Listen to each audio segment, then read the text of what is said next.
Bonjour à toutes et à tous, merci de votre fidélité. Elle est un marqueur dans la Bible. Pas de vie de foi sans la prière. Dieu ne cesse d'inviter son peuple à la prière. Elle est un rempart contre le pessimisme, la peur, la démission devant la dureté de la vie. Pourquoi? Parce qu'elle nous maintient dans une relation avec Dieu. Mais Jésus est lucide et sait que la prière est parfois aride. D'où son appel à la persévérance. Priez toujours sans vous décourager. Ne nous arrive-t-il pas en effet de nous décourager devant le silence de Dieu, de penser qu'il n'exauce pas nos prières? Pour inviter ses disciples à changer de mentalité quant à la prière et à l'image qu'ils se font de Dieu, Jésus, comme à son habitude, raconte une parabole, une petite histoire, chargée de nous faire réfléchir. Un juge, sans foi ni loi, lassé par l'insistance d'une veuve, finit agacé par lui accorder ce qu'elle demande. L'argument de Jésus est simple. Si même ce juge a fini par craquer, combien plus répondra-t-il à ceux qui l'implorent? Mais alors, Dieu serait-il comme ce juge qu'il faudrait avoir à l'usure en lui tirant les oreilles pour qu'il nous écoute? En tout cas, ce n'est pas la conséquence qu'en tire Jésus. Dieu n'est pas un tyran capricieux ou indifférent à nos besoins, et la prière ne consiste pas à essayer, parfois en vain, de lui soutirer des grâces. Pour comprendre la parabole, il faut relire la question finale de Jésus. Le Fils de l'homme, quand il viendra, trouvera-t-il la foi sur la terre?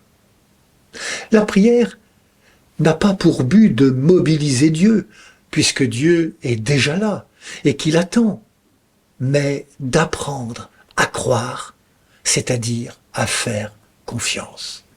Le but de la prière est d'entretenir cette confiance, de garder le lien avec Dieu qui nous connaît, qui sait ce dont nous avons besoin avant même que nous lui demandions. C'est vrai, la confiance n'est pas un état acquis une fois pour toutes. On n'est pas croyant, mais on le devient en faisant confiance, jour après jour, envers et contre tout. On comprend mieux pourquoi Jésus puisse demander si le Fils de l'homme trouvera la foi sur la terre.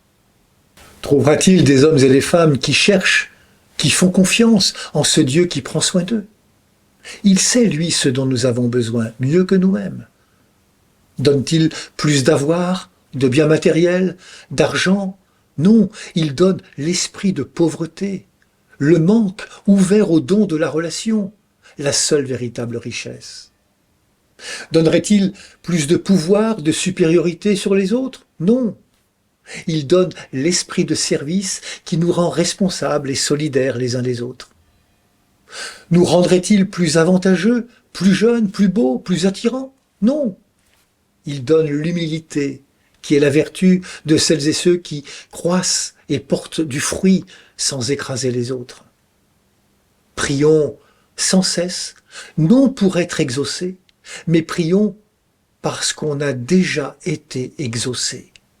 Toute prière s'épanouit en merci. C'est là tout le sens de l'Eucharistie. Bonne journée à toutes et à tous. Prenez bien soin de vous et des autres.